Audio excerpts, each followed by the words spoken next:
잠시 기도드리고 말씀 나누도록 하겠습니다. 사랑과 은혜가 풍성하신 하나님 아버지, 주님의 그 깊으신 사랑으로 저희를 구원해 주시고 그 넓으신 은혜로 오늘도 저희를 교회 가운데서 먹이시며 입히시며 양육하여 주심에 감사드립니다. 저희가 주의 자녀로 거듭난 이후에 이 땅에서 저희 삶이 외롭지 아니하도록 교회 가운데 형제 자매를 허락해 주시고 이 땅 가운데 슬픔이 가득할지라도 주님의 말씀으로 위로받을 수 있도록 교회를 허락해 주시고 말씀을 허락해 주심에 감사드립니다. 오늘 특별히 주를 사랑하는 자녀들이 주의 말씀 앞에 무릎 꿇었습니다. 도와주셔서 저희의 마음의 문을 열어주시고 말씀이 마음속에 심기울 수 있도록 저희 삶을 주관하여 주시옵소서. 사나 죽으나 주의 영광을 위해 살아갈 수 있도록 저희의 삶을 붙들어 주시기를 원합니다. 저희 가운데 혹 영육간의 어려움 가운데 계신 분들이 계시다면 주께서 그 팔과 다리에 소성하는 힘을 허락하여 주시고 주의 영광을 위해 살아갈 수 있도록 남은 삶 또한 주관하여 주시옵소서. 생명의 주, 저희 삶의 주가 되시기를 오늘도 간절히 바랍니다. 마치는 시간까지 저희들과 함께 해주실 것을 믿으며 저희를 사랑해 주신 예수님의 이름으로 감사하며 기도드렸습니다. 아멘. 성경 요한복음 12장 함께 보시겠습니다. 성경 요한복음 12장입니다.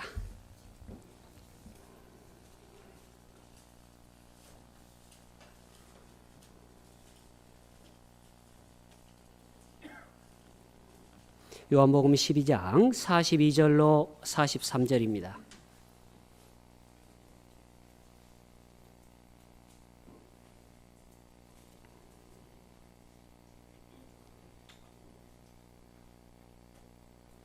요한복음 12장 43절로 42절로 43절 찾으셨으면 천천히 함께 보시겠습니다. 그러나 관원 중에도 저를 믿는 자가 많되 바리새인들 인하여 드러나지 말하지 못하니 이는 추례를 당할까 두려워함이라. 저희는 사람의 영광을 하나님의 영광보다 더 사랑하였더라. 지난 한 주간에 충계 수양회가 있었습니다. 복음으로 인해서 교회가 세워지고 또한 지금 청년회에서는 청년회 특별 집회가 진행되고 있습니다. 특별 집회를 통해서 세워진 교회가 더욱더 굳건하게 서가는 과정들이 교회 가운데서 지금 반복되고 있습니다. 여건 되시고 마음의 여유가 되신다면 지금 듣는 청년들을 위해서 또 말씀을 증거하시는 목사님을 위해서 기도해 주면 더더욱 감사드리겠습니다. 저에게 주어진 시간이 딱 40분이거든요. 근데 이걸 생각해 보니까 듣는 사람 측면에서는 굉장히 긴 시간이고 말하는 사람 측에서는 굉장히 짧은 시간이거든요. 40분 안에 메시지를 어떻게 함축적으로 짧게 얘기할 것이냐, 이게 숙제거든요. 그래서 오늘 주제를 선정하는 데 있어서 굉장히 고민이 많았던 것 같습니다. 오늘 이 12장 42절, 43절에 나오는 한 단어, 이게 사랑이라는 단어 앞에 더 사랑하였다라는 주제를 가지고 한번 생각을 좀 해보고자 합니다. 여기에 유대 관원들 중에 42절에 보면 유대 관원들 중이라고 돼 있는데 관원을 일컬은 사람들은 사내들이 공회의 지도자들을 얘기하는 것일 것입니다.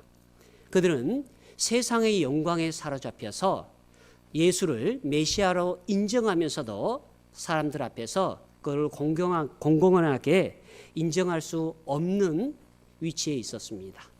이유가 뭘까? 성경은 명백하게 얘기합니다. 그들이 예수를 믿지 않았다고 얘기하지 않습니다. 알았고 믿었다고 얘기하는데 그들은 타인 앞에서 자신의 유익을 위해서 자기의 기득권을 위해서 예수를 시인하지 않았던 것입니다. 그들이 그러한 삶을 살았던 이유가 뭘까? 이곳에 이 42절로 시작되는 부분에 그러라라는 단어를 통해서 그들이 얼마나 역설적인 삶을 살았는가를 반증해 주고 있다는 것입니다. 그들은 예수 그리스도를 알았고 믿었습니다. 근데 많은 사람 앞에서 자신의 믿음을 내놓고 이야기하지 않았다는 것입니다. 그들에게 있어서 예수 그리스도에 대한 절대적인 지식이 부족했었던 거 아닙니다. 그들은 사내들의 공회의 지도자였습니다. 성경을 얘기하자면 둘째가라면 서러울 사람이고 이스라엘의 역사를 얘기하자면 선생된 자들이었기 때문입니다.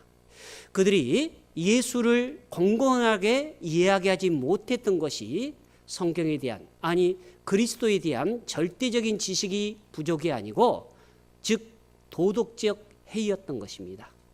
성경은 얘기합니다. 그 도덕적 해이라는 것이 하나님의 영광을 사람의 영광보다 더 사랑하였더라. 일상생활을 살아가면서 우리가 그리스도를 증거함에 있어서 떳떳하고 담대히 다른 사람 앞에서 자기의 신앙관을 얘기하지 못하는 경우가 있습니다. 이유가 뭘까? 간단합니다. 자기가 가지고 있는 기득권에 대한 부분을 이루어질까 두려웠기 때문입니다. 세상을 살아가다 보면 마치 그리스도인이 아닌 것처럼 자기의 신분을 드러내지 않는 경우도 많아요. 우리 교회의 심벌 중에 하나를 차 앞쪽에다 붙이고 다니는 분 얼마나 계십니까? 개인적으로 서울중앙교회에서 신앙생활할 때 청년회 때도 그랬던 것 같습니다.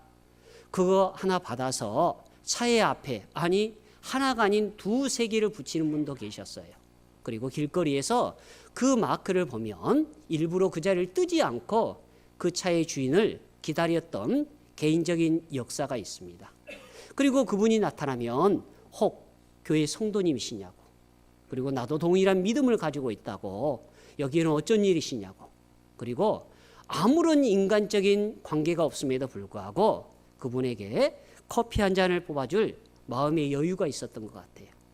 그런데 우리 시대가 시대의 흐름에 부응하기 위해서 자기의 신앙관을 덮어버리고, 아니 시인하지 않으려고 하는 사람들이 의외로 많아지고 있다는 것입니다. 성경은 얘기합니다. 이유가 간단하다. 하나님의 영광보다 사람의 영광을 더 사랑했다라고 얘기를 하는 것입니다. 세상을 살아가는 데 있어서 하나님의 사랑을 드러내지 않는다고 해서 세상적으로 큰 불이익은 없어요. 그것이 교회 안에서 간증을 하지 않는다고 해서 교회 안에서 자기의 믿음이 작아졌다고 공언하는 것도 아니에요. 그런데 성경은 얘기합니다. 우리의 믿음을 드러내라고. 사랑이 있으면 그걸 표현해보라고. 그리스도의 사랑이 그랬습니다. 경상도 남자들은 잘 마음에 있는 걸 드러내지 않는데요. 결혼했어도 아내 집에 들어와서 아내와 자녀에 대한 사랑을 잘 드러내지 않는다는 게 경상도식 사랑의 표현이라고 합니다. 그래서 들어오면 세 마디를 한다고 그러죠. 아는, 밥은, 자자. 요 세 마디를 한다고 그래요. 근데 저는 다행히 경상도 출신이라서 그런 표현은 잘 사용하지는 않습니다. 그렇습니다. 사랑이 아무리 있어도 표현되지 않는 사랑은 죽는 겁니다. 세상에서 하물며 그런데 성경의 원리는 더 그렇다는 거예요. 성경에서 얘기합니다. 하나님의 사랑이 세상에 밝히 드러났다. 그게 그리스도라고 얘기하십니다. 사랑은 숨겨지는 게 아닙니다. 드러내야 상대방이 알 수 있어요. 연애를 할 때도 사랑은 숨길 수가 없어요.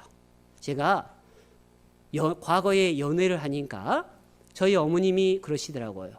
너 연애하니? 어떻게 하셨어요? 숨길 수가 없는 거예요. 진정 사랑을 한다면 타인이 읽을 수가 있는 거예요. 자신이 숨긴다고 해서 숨겨지는 게 아니라는 거예요. 진정 그리스도의 사랑이 그러하다는 생각이 듭니다. 우리가 그리스도에 대한 사랑을 가지고 있으면 그것을 숨긴다고 해서 숨겨지지 않은 것처럼 자연스럽게 우리의 삶을 통해서 타인에게 드러나게 돼 있다는 것입니다. 그런데 왜 드러나지 않는 걸까? 성경은 명백히 얘기합니다. 그리스도에 대한 사랑, 그리고 사람에 대한 사랑, 그 둘 중에 같이, 즉 삶의 우선순위가 바뀌어 있기 때문이라고 얘기하는 거예요. 하나님에 대한 사랑이 아닌 사람에 대한 영광과 사랑이 더 커지면 드러내기를 거부한다는 겁니다. 이 사내들이 공회의 사람들은 이런 초창기 모습 속에서 사람의 영광을 하나님의 영광보다 더 사랑했던 것입니다.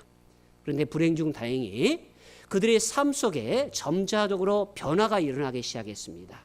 그리고 예수 그리스도의 죽음 이후에 그들의 신앙이 요한일서 4장 15절에 이르기를 누구든지 예수를 하나님의 아들이라 시인하면 하나님의 그들 안에 거하시며 저가 또한 그들 안에 거하시리라.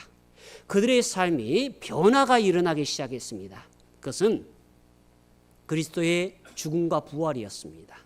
그렇습니다. 그리스도의 죽음과 부활을 목도한 사람은 점차적인 변화가 일어나기 시작했다는 거예요. 그리고 그들은 얘기합니다. 이제는 반대의 삶을 살겠다고. 즉 사람의 영광을 하나님의 영광보다 더 사랑하지 않겠다고. 아니, 하나님의 영광을 사람의 영광보다 더 사랑하겠노라고. 이 세상에 다양한 종류의 사랑이 있습니다. 남녀 간의 사랑도 있을 거고, 직장 안에서의 사랑도 있을 거고, 가족 안에서도 사랑이 있을 것입니다. 그런데 성경은 분명히 얘기합니다. 그 무엇보다 그리스도에 대한 사랑, 하나님에 대한 사랑, 하나님에 대한 영광을 삶의 우선순위로 두고 살아가라고. 자, 이 말을 접어두고 성경 창세기 37장 한번 보겠습니다. 창세기 37장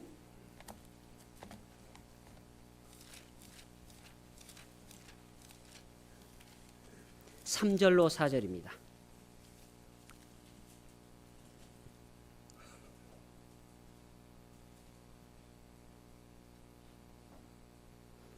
창세기 37장 3절로 4절입니다.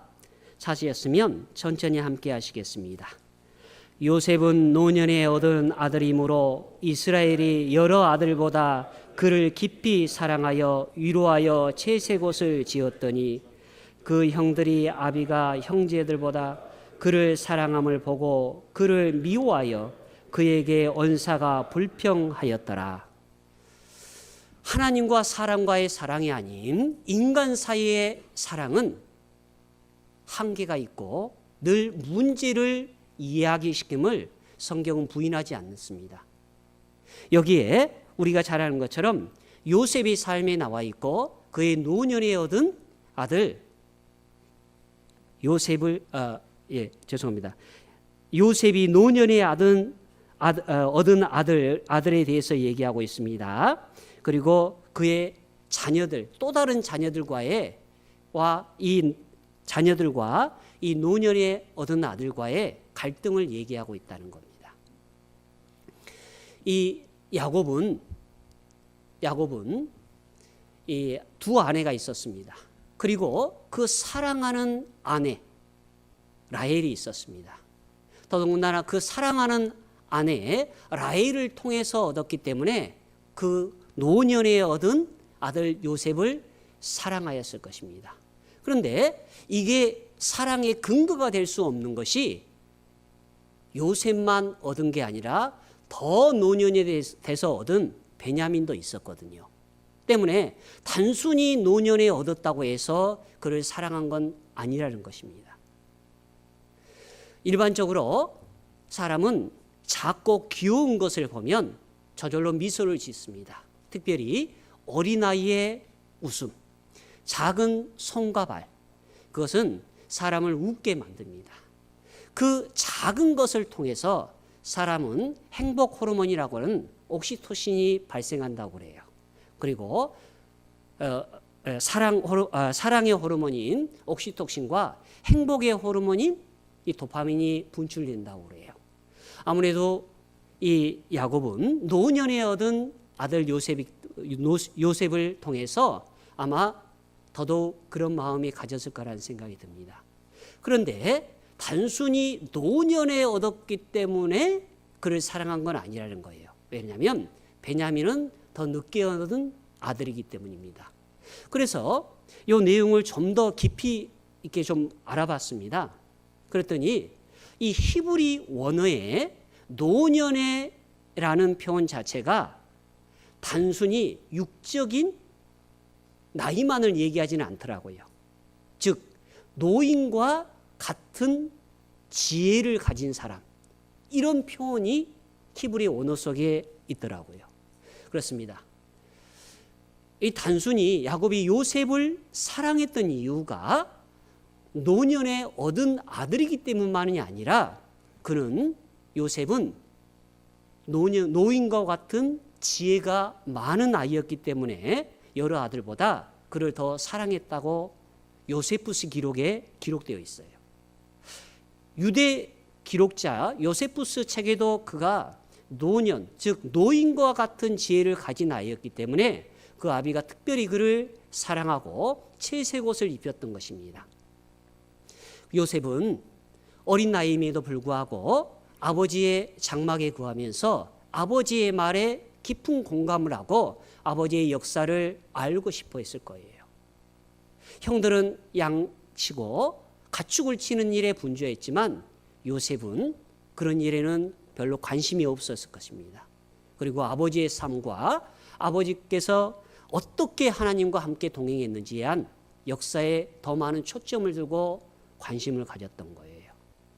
그가 지혜가 왜 많습니까? 당연히 많을 수밖에 없는 게 지혜의 근원이신 하나님을 알고자 하는 마음이 강했기 때문이에요. 그런데 단순히 또한 이 두 가지 사건만을 가지고 그가 아비가 그를 사랑했다라고 보기는 어려운 부분들이 많은 것 같습니다. 왜냐하면 그 아비 야곱과 그리고 요셉의 삶이 너무 중첩되고 겹치는 부분이 많거든요. 그래서 이렇게 좀 찾아봤더니 이런 표현들이 나오더라고요. 야곱의 인생과 요셉의 인생 중에 서로 비슷한 부분이 여러 등장하는데 야곱의 어머니 리브가도 아이를 낳지 못했고 요셉의 어머니 라헬도 수태 못한 여인이었습니다. 야곱은 형 에서가 싫어했고 요셉도 형들로부터 싫어함을 받았습니다. 에서가 야곱을 죽이려 했듯이 요셉도 형제들이 그를 죽이려 했습니다. 야곱이 가나안이 아닌 다른 지역에서 결혼을 하고 자녀를 낳았고 요셉도 총리가 된 이후에 제사장의 딸과 결혼을 했습니다. 야곱과 요셉 둘 다 꿈꾸는 사람이었습니다. 야곱 때문에 외삼촌 라반의 복을 받았듯이 요셉 때문에 보디발의 집도 축복을 받았습니다. 야곱은 자기가 죽으면 시신을 가나안 땅에 묻어달라고 부탁을 했고 요셉도 형제들에게 동일한 부탁을 하였습니다. 야곱과 요셉 둘 다 애굽에서 죽었습니다. 어찌 보면 아버지의 삶의 복사판처럼 동일한 삶을 살았어요. 그런 아버지가 자기와 똑같은 아들을 두고 어찌 사랑하지 않을 수 없겠습니까? 그는 너무너무 사랑했어요. 그런데 문제는 이게 문제였다는 거예요. 부모가 자식을 사랑하는 것이 죄는 아닙니다. 그런데 10손가락 깨물어서 안 아픈 손가락은 없지만 더 아픈 손가락은 있기 마련입니다. 야곱은 여러 자식을 두었음에도 불구하고 요셉을 편애했어요. 편애의 결과는 참담했습니다. 그렇게 애지중지했던 아들을 볼 수 없는 사건들이 발생하고 그 아들이 죽었다는 소식을 들었고 긴 시간을 아들을 마음속에 묻고 살아가야만 했습니다. 그리고 아들을 보지 못한 그 시간 동안에 아들이 겪은 고초는 말로 표현할 수가 없었을 것입니다. 물론 그것들이 하나님의 깊은 뜻 있는 섭리 속에서 이루어진다 할지라도 그 편애로 말미암아 가족 간에, 아니 형제 간에 죽음으로까지 내모는 사건이 발생했던 거예요. 이처럼 인간적인 사랑은 결말이 선이 안 될 수도 있습니다. 문제는 이것이 우리에게 어떤 결과를 알려주냐는 거예요. 창세기 24장입니다.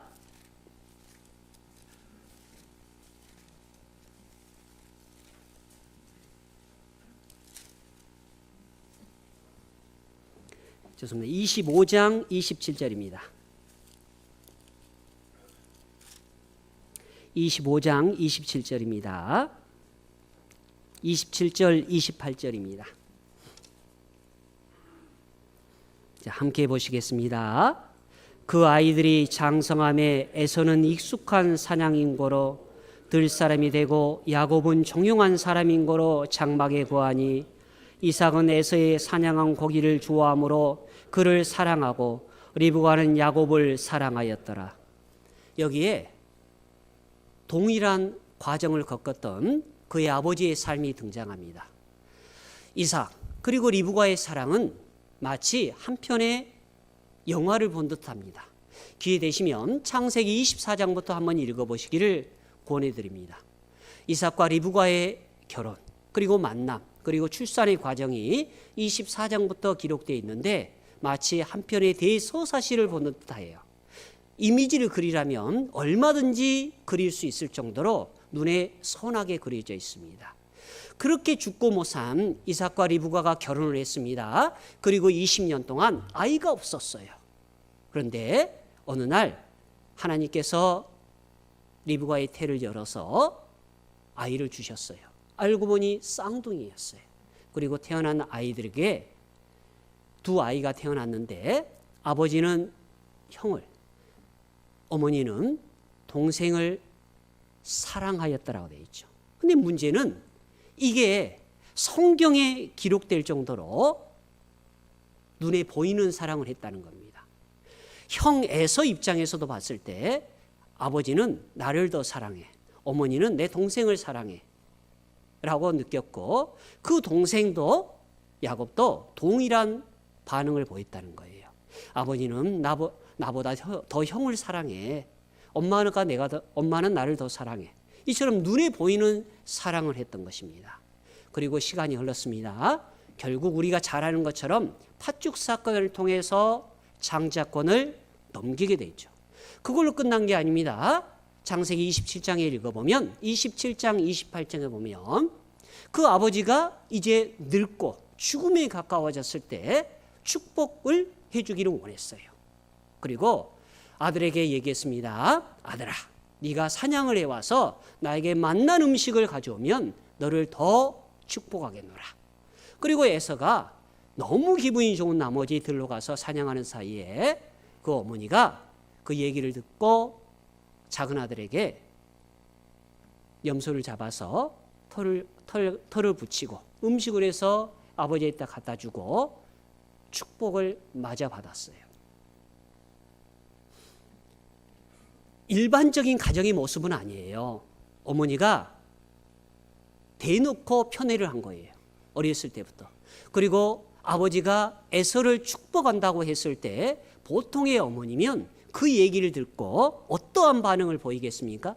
아, 내 남편이 큰아들을 축복하려고 하는구나 라고 멈추던가, 아니면 하나님께서 처음에 태중에 그들이 있을 때 얘기했던 것처럼 큰 자가 작은 자를 섬길 것이다 라는 말을 들었으면 이 사건이 어찌 되는 것인지를 여호와께 묻자와 가로사대가 돼야 되는데 성경에는 그런 표현이 없다는 거예요.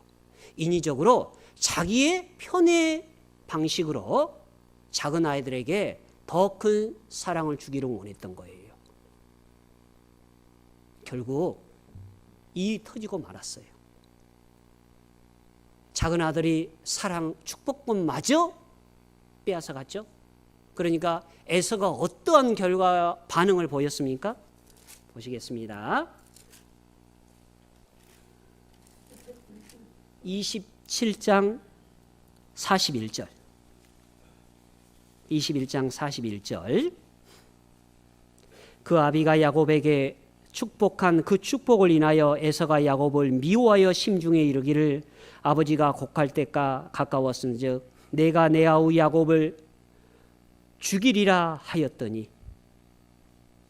이게 가능한 일입니까? 결국 이렇게 만든 것이 누굽니까? 부모예요. 부모예요. 부모가 대놓고 큰아들과 자기네를 편애했던 겁니다. 그 편애의 결과가 자식들끼리 죽고 사는 일이 벌어지고 말았던 거예요. 그런데 또 여기에 엄마가 등장해요. 그 얘기를 또 엄마가 들어요. 어머니 기는 쏘모지기. 요 얘기를 또 듣고 나니까 엄마가 머리를 굴리기 시작합니다. 뭐라고 했습니까? 44절에 이르기를 내 형의 노가 풀릴 때까지 몇 날 동안 그와 함께 거하라. 그러면서 자기 친정인 라반 오빠에게 보내기 시작한 겁니다. 그런데 보십시오. 이야기하기를 내 형의 노가 풀릴 때까지 몇 날 동안만 거하라. 이렇게 얘기했거든요. 그런데 이렇게 자기가 사랑하는 아들한테는 야곱에게는 얘기했는데 남편한테는 그 얘기를 못하는 거예요. 이유인즉 뭘까요? 자기가 그 얘기를 들었다고 얘기는 못하거든요. 이 모든 사단이 자기로 말미암아 발생했다고 얘기를 못하는 거거든요. 그러니까 어떻게 편개를 댔냐면 46절을 댔어요. 리브가가 이삭에게 이르되 내가 햇사람의 딸들로 인하여 나의 생명을 싫어하거늘 야곱이 만일 이 땅의 딸들 곧 그들과 같은 햇사람의 딸들 중에서 아내를 취하면 나의 생명이 내게 무슨 재미가 있으리이까? 즉 큰아들이 이방 결혼을 했던 거예요. 그러니까 그 이방 여인으로 말미암아 고부간에 갈등이 있었어요. 그 고부간의 갈등을 남편도 안 거예요. 이삭도 아니까 이제 남편한테 이 핑계를 댄 거예요. 이러니 우리가 이 일을 반복해서는 안 된다 때문에 야곱을 내 삼촌 라반의 집으로 보내서 믿음 있는 여인을 택하는 게 어떻겠냐. 이삭도 동의했죠. 누구나 봐도 타당하고 객관적인 사실이기 때문입니다. 그래서 보냈어요. 놀라운 것은 이 이후에 리브가가 등장하지를 않아요. 그 몇 날 동안만 가 있으라고 얘기했던 게 20년의 세월이 흘렀어요. 20년, 몇 날이 20년이 될 거라고 그 아무도 생각하지 않았어요. 그리고 어머니 리브가는 더 이상 성경에 등장하지 않아요. 일반적으로 여인의 생명이 남성보다 긴 것으로 나오죠. 성경에도 그러고 출산으로 인한 사망이 아닌 경우는 여성이 일반적으로 생명이 길어요. 그리고 실제 리브가가 더 젊기도 하고요. 근데 먼저 죽었어요. 그녀가 왜 먼저 죽었을까? 아마 자식을 먼저 보내놓고 쉽지 않는 삶을 살았을 거예요. 몇 날 가 있으라고 그랬는데 한 해, 두 해, 세 해, 네 해 자식에 대한 그리움으로 점철된 삶을 살았을 거예요. 보십시오. 편애의 결과가 최대의 피해자가 누군가요? 이삭과 리브가 본인들이에요. 자식을 못 봤으니까 두 형제지간이 아니에요. 본인 스스로예요. 앞에서도 봤습니다. 이 야곱이 성인이 돼서 이제 결혼을 해서 앞에서 봤던 라헬을 통해서 얻었던 자식 얼마나 예뻤겠습니까? 그리고 그를 위해서 고운 때때 옷을 해입혔어요. 채색 옷을 해입혔다고 그랬으니까 고운 때때 옷을 해입힌 겁니다. 그런데 그 사건으로 말미암아 그 형제들끼리 죽고 죽이는 사건이 발생할 줄 누가 알았겠어요? 인간끼리의 사랑이라는 것은 한계가 있어요. 그리고 그 사랑 속에서 질투가 싹트게 된다는 것입니다. 그게 사랑의 한계가 없는 가족 간의 사랑이라 할지라도 때문에 우리 주님은 얘기하십니다. 사랑 속에서의 사랑이 아닌 그분 그 절대자에 대한 사랑을 요구하시는 거예요. 너희들도 경험해봤지 않냐? 사랑은 인간 세상에서 유한하다. 끝이 유한하다. 그리고 그 속에서 다툼과 죽음과 시기 질투가 있다. 때문에 그 사랑을 나에게 향하라. 하나님의 영광을 더 사랑하라. 사람의 영광보다. 그래서 우리 주님께서는 그걸 원하시는 거예요. 인간 세상에서는 끝없는 사랑은 없기 때문입니다. 또한 그 사랑이 조건적이기 때문입니다. 그가 잘생겼기 때문에, 돈이 많기 때문에, 나를 사랑해 주기 때문에, 나를 좋아해 주기 때문에. 그러나 그 조건이 사라지면 인간의 사랑도 유한하다는 거예요. 그러나 변하지 않는 우리에 대한 사랑, 그분은 오직 하나님만이 할 수 있기 때문에 우리에게 절대적인 사랑을 요구하고 계시다는 거예요. 성경 마태복음 한번 보겠습니다. 마태복음 10장입니다. 마태복음 10장 37절.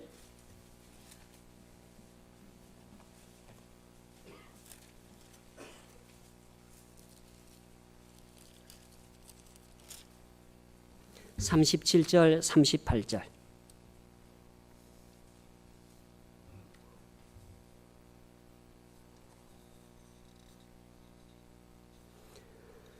37절 38절을 함께 보시겠습니다.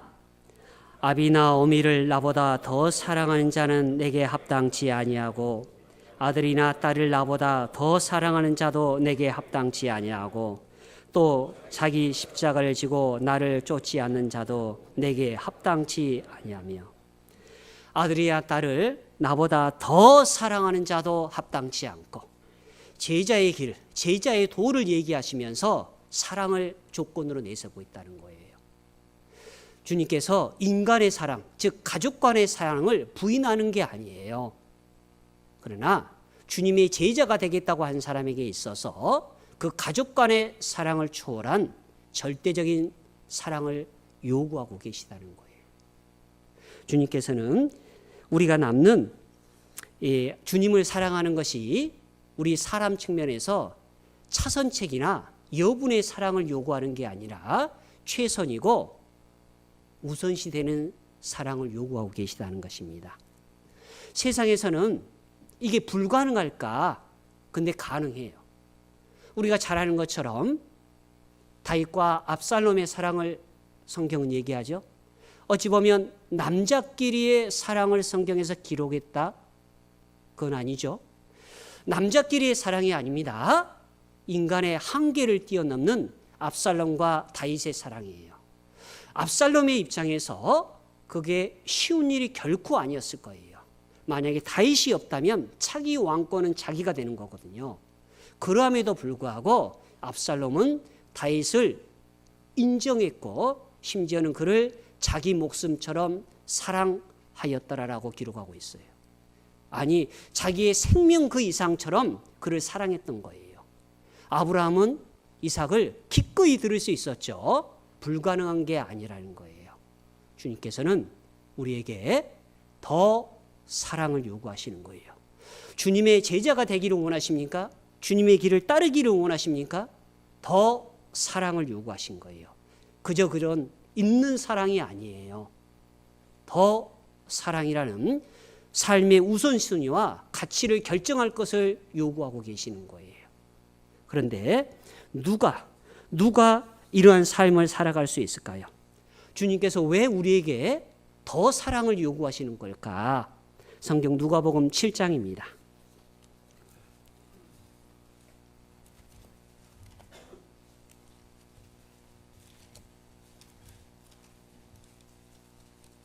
(41절로) (42절입니다) 41절로 42절입니다. 찾으셨으면 함께 하시겠습니다. 가라사대 빚주는 사람에게 빚진 자가 하나는 500데나리온을 졌고 하나는 50데나리온을 졌는데 갚을 것이 없으므로 둘 다 탕감하여 주었으니 둘 중에 누가 저를 더 사랑하겠느냐. 그렇습니다. 누가 주님을 더 사랑할 수 있습니까? 누가 주님이 정해진 제자의 길을 걸어갈 수 있을까요? 주님을 더 사랑하는 사람입니다. 누가 더 사랑할 수 있느냐?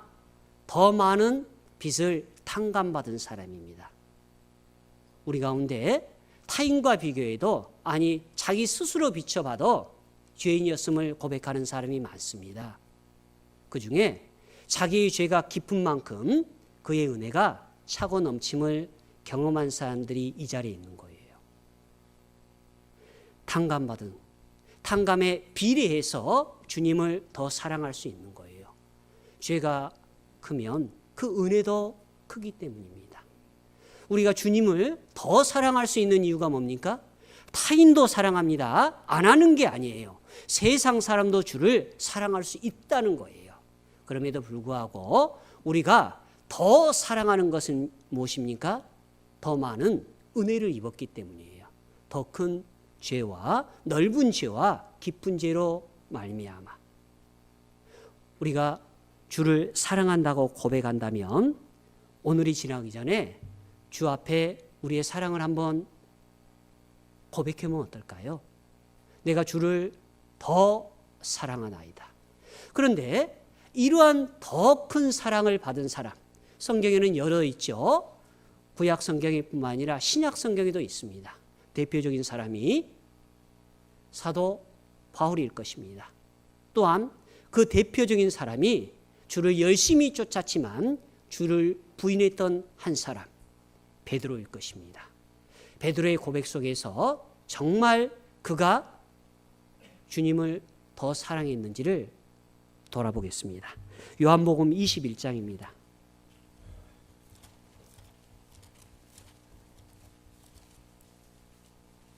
요한복음 21장 15절.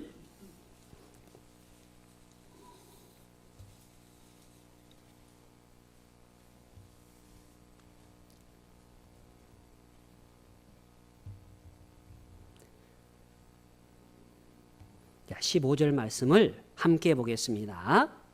저희가 조밥 먹은 후에 예수께서 시몬 베드로에게 이르시되 요한의 아들 시몬아 내가 이 사람들보다 나를 더 사랑하느냐 하시니 가로되 주여 그러하이다. 내가 주를 사랑하는 줄을 주께서 아시나이다. 가라사대 내 양을 먹이라 하시고, 주님께서는 베드로에게 나타나셨습니다. 일반적으로 보면 요한복음은 21장까지 기록되어 있죠. 그건 누구나 아는 내용입니다. 그런데 이 장을 굳이 서술 안 해도 성경은 이상하지 않아요. 요한복음이 20장으로 끝나도 그 누구도 예수님의 말씀에 토를 달 수가 없거든요. 그런데 요한복음 21장으로 끝나면서 그곳에 베드로의 삶이 등장하고 있다는 거예요. 20장으로 끝나도 하등 문제가 없을 법한데 21장으로 매듭을 짓고 있고 그 마지막에 베드로의 삶이 등장하고 있다는 것입니다. 만약 요한복음이 20장으로 끝나고 베드로가 등장하지 않았다면 여기 한 사람, 베드로, 그는 인생의 실패자로서 어둠과 슬픔 속에서 인생을 점철된 삶을 살았을 거예요. 그런데 21장에 예수님이 다시 베드로 앞에 쓰신 겁니다. 그리고 얘기하십니다. 요한의 아들 시몬아. 저 같으면 그렇게 안 불렀을 것 같아요. 요한의 아들 베드로야. 내가 너를 시몬이 아닌 베드로라고 칭했지 않느냐. 베드로야 어디 있느냐 나오너라 라고 얘기했을 법이에요. 근데 예수님은 시몬아 라고 하면서 과거를 회상하게 만들었던 거예요. 베드로라고 불렀으면 베드로는 고개를 못 들었을 거예요. 왜냐하면 베드로, 즉 반석의 삶을 살고 있지 않기 때문이에요. 그런데 주님께서는 베드로를 부른 게 아니라 시몬을 부른 거예요. 현재, 미래의 베드로를 부른 게 아니라 과거의 베드로를 부르고 있다는 거예요. 왜냐하면 그는 과거의 주님을 3번이나 부인했던 사람인 거예요. 때문에 과거의 삶을 회상시키고 네가 시몬일 때도 내가 불렀는데 너를 사용하지 않겠냐고 물으신 거예요. 예수님께서는 베드로를 시몬을 부르셨습니다. 왜 부르셨을까요? 그의 택하심에 그의 부르심에 후회가 없고 반성이 없다는 거예요. 주님께서 부르신 것에 후회 있는 것을 보셨습니까? 틀린 것을 보셨습니까? 그의 부르심과 택하심에는 후회가 없어요. 때문에 나의 택함이, 나의 부름이 절대 틀리지 않았다는 것을 반증하기 위해서 베드로를 다시 부르시고 계신 거예요. 만약에 20장으로 끝났다면 베드로는 시몬은 자신을 자책하면서 그 죽음의 길로 자기의 잘못을 뉘우쳤던 유다와 같은 길을 택하지 않았을까요? 그는 아내가 있고 자식이 있었을 수도 있습니다. 아마 그렇게 유다처럼 명확하게 자기의 잘못한 부분을 죽음이라는 것으로 갚지 못한 자신을 책망하면서 어찌 보면 어두움 속에서 살아가야만 했을 거예요. 근데 그는 그런 베드로에게 시몬에게 주님은 다시 나타나셔서 시몬아, 베드로가 아닙니다. 시몬아 라고 얘기하시면서 과거의 삶을 돌아봐라. 네가 물고기 잡는 어부였을 때 누가복음 5장에 내가 나타나지 않느냐. 그런 너희를 내가 불렀다.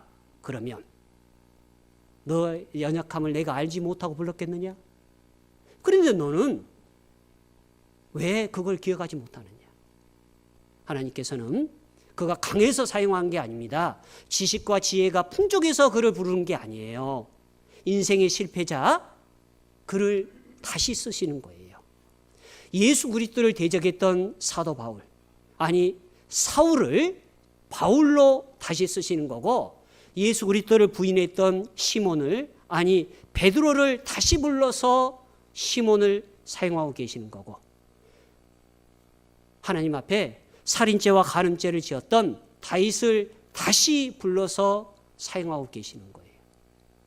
우리 중에 그 누가 완벽한 사람이 있습니까? 아무도 없어요.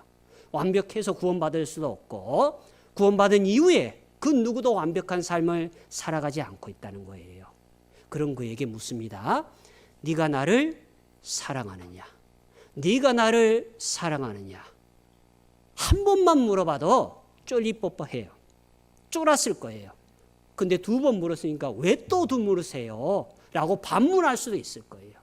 근데 두 번이 아닌 세 번의 질문을 던지셨습니다. 네가 나를 사랑하느냐? 주께서 아시나이다. 베드로는 이 사건 위에 자기가 가진 모든 것보다, 자기의 생명보다 주를 더 사랑하는 사람이 됐어요. 그는 심지어는 자기가 가진 육신도 주님과 같은 동일한 방법으로 죽을 수 없다고 해서 십자가에 거꾸로 자청해서 매달리기를 원했던 사람이에요. 네가 나를 사랑하느냐? 그는 자기의 전 삶을 통해서 주를 사랑함을 드러냈고, 심지어는 십자가 위에서도 그러했던 것입니다. 네가 나를 사랑하느냐? 그러하나이다. 우리 주님께서는 우리가 정말 주님을 사랑하기를 원하세요. 그런데 그 모든 것보다 인간의 사랑을 초월한 더 깊고 넓고 삶의 우선순위에서 가장 앞에 세워야 될 더 사랑을 얘기하신 거예요. 더라는 말은 영어에서 정관사 더를 사용할 수도 있을 거예요. more 상태가 아니에요. 그 무엇보다 우선시되고 앞서야 되는 게 more예요. 그런데 정관사 더라면 그 무엇보다 바꿀 수 없는 유일한 거예요. 그 유일한 사랑을 우리에게 요구하시는 거예요. 하나밖에 없는, 바꿀 수 없는, 삶에 있어서 척도가 될 수밖에 없는 그 사랑을 요구하시는 거예요.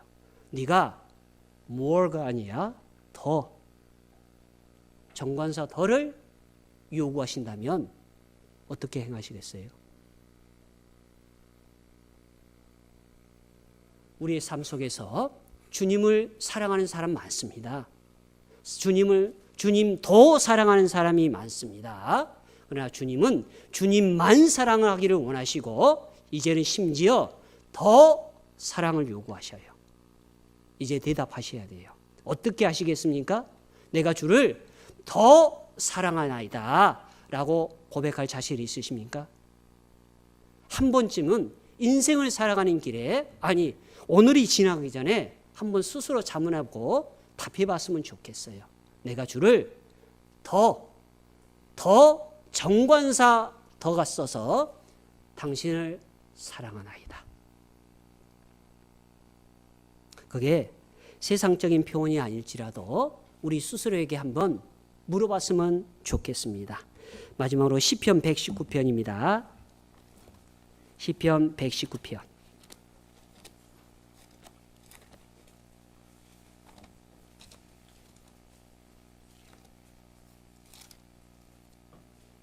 (127절입니다)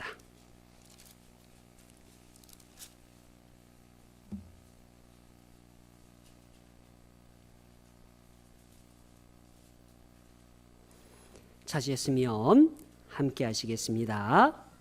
그러므로 내가 주의 계명을 곧